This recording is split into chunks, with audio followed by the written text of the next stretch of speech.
बंदहु गुरुपद पदुम परागा, सूरज सुभाष सरस अनुरागा।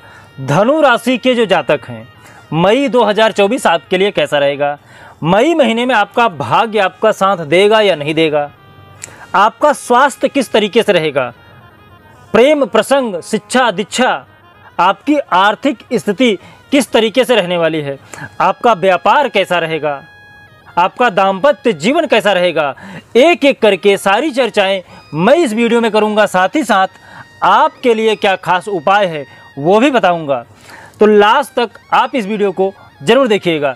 जय श्री महाकाल, मैं राहुल तिवारी आप सभी का आपका अपने इस चैनल में हृदय से स्वागत करता हूं। दोस्त, धनु राशि के जो जातक हैं, मई महीने में तीन ग्रह परिवर्तन करने जा रहे हैं। 11 मई को बुध महाराज आपकी कुंडली में मेष राशि पे परिवर्तन करने जा रहे हैं। 14 मई को सूर्य महाराज आपकी कुंडली में वृषभ राशि पे परिवर्तन करने जा रहे हैं। 19 मई को शुक्र महाराज वृषभ राशि पे परिवर्तन करने जा रहे हैं। तो ये तीन ग्रह परिवर्तन हो रहे हैं। मई महीने में जो आपकी कुंडली बन रही है, नवमांश की जो स्थिति है, मैं उस पर चर्चा कर लेता हूं। कुंडली का जो दूसरा भाव है, दूसरा भाव जो आपके धन का है, कुटुंब का है, परिवार का है, जहां से आपका बचत देखा जाता है, आर्थिक स्थिति देखी जाती है, उस जगह पर शुरुआती तौर पे चंद्रमा महाराज जी विद्यमान हैं। कुंडली का जो तीसरा भाव है, जो आपके लिए मान का भाव रहता है, प्रतिभा का भाव रहता है, जोश का भाव रहता है, उत्साह का रहता है, प्रभुता का रहता है, जहां के कारक मंगल महाराज हैं, जो सैनिक का कार्य करते हैं, उस जगह पर शनि महाराज जी विद्यमान हैं। कुंडली का जो चतुर्थ भाव है, जहां से आपके बाग बगीचे देखे जाते हैं, माता का सुख देखा जाता है, जहां से आपके ऐश्वर्य की चीजें देखी जाती हैं, उस जगह पर राहु महाराज मंगल महाराज के साथ अंगारक योग बना के बैठे हुए हैं। साथ में बुध महाराज जी विद्यमान हैं। कुंडली का जो पंचम भाव है, जहां से आपका शिक्षा देखा जाता है, प्रेम प्रसंग देखा जाता है, जहां से आपकी संतान की उत्पत्ति देखी जाती है, उस जगह पर सूर्य महाराज और शुक्र महाराज जी विराजमान हैं। कुंडली का जो छठा भाव है, जहां से आपके शत्रु देखे जाते हैं, मित्र देखे जाते हैं, जहां से आपका टेंशन देखा जाता है, जहां से आपके ऋण देखे जाते हैं, कर्ज देखे जाते हैं, उस जगह पर गुरु महाराज जी विद्यमान हैं। कुंडली का जो दशा भाव है, दशम भाव, जहां से आपका कर्म देखा जाता है, पिता का क्षेत्र देखा जाता है, राज्य देखा जाता है, नौकरी देखा जाता है, उस जगह पर केतु महाराज जी विद्यमान हैं। तो ये आपके कुंडली के नवमांश की स्थिति है।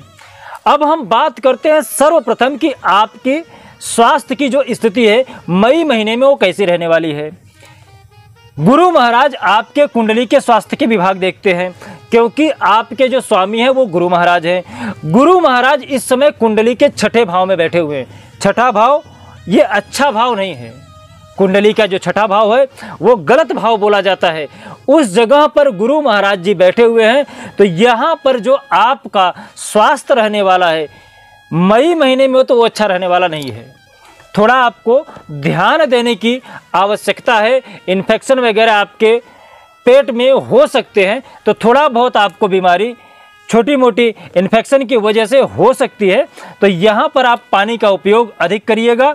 मई महीना गर्म महीना है, तो आपको अपने स्वास्थ्य पे ध्यान देने की आवश्यकता है। बात करें यदि आपके शिक्षा का, आपका प्रेम प्रसंग कैसा रहेगा। शिक्षा के जो कारक देव हैं वो गुरु महाराज हैं। गुरु महाराज कुंडली का जो छठा भाव है, शत्रु का भाव है, उस जगह पे बैठे हुए, तो आपके शिक्षा का प्रमाण, प्रेम प्रसंग का प्रमाण ये अच्छा नहीं रहने वाला है।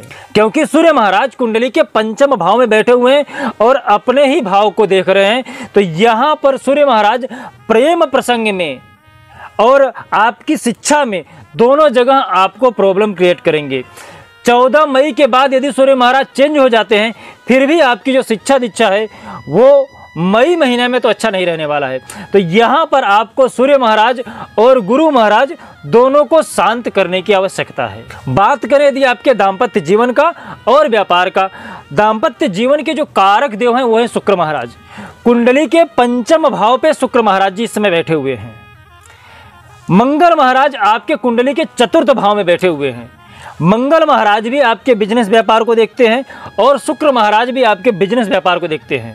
तो यहाँ से आपका जो बिजनेस व्यापार है मई महीना में तो अच्छा जाएगा, लेकिन जो आपका दाम्पत्य जीवन है उसमें कलह मई महीने में तो रहने वाला है, क्योंकि शुक्र महाराज सूर्य महाराज के साथ कुंडली के पंचम भाव में बैठे हुए हैं। तो जहाँ पे सूर्य महाराज विद्यमान है वहाँ पे शुक्र महाराज की नहीं चलेगी।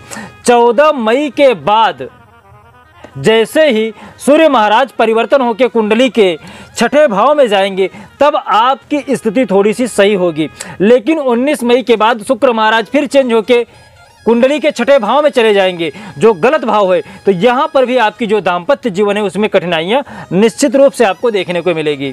तो आप अपने पार्टनर के साथ अपने दाम्पत्य जीवन में बहुत ज़्यादा बात विवाद मत करिएगा, नहीं तो आपकी मुसीबतें बढ़ सकती हैं।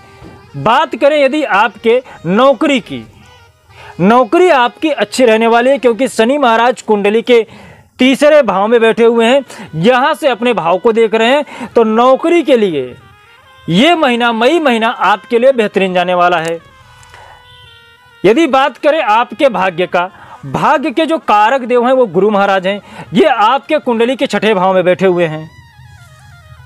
गुरु महाराज आपके भाग्य में मई महीने में बहुत ज़्यादा परिवर्तन करेंगे नहीं, क्योंकि ये गलत भाव में बैठे हुए हैं। तो आपका भाग्य भी आपका मई महीने में तो साथ नहीं देगा।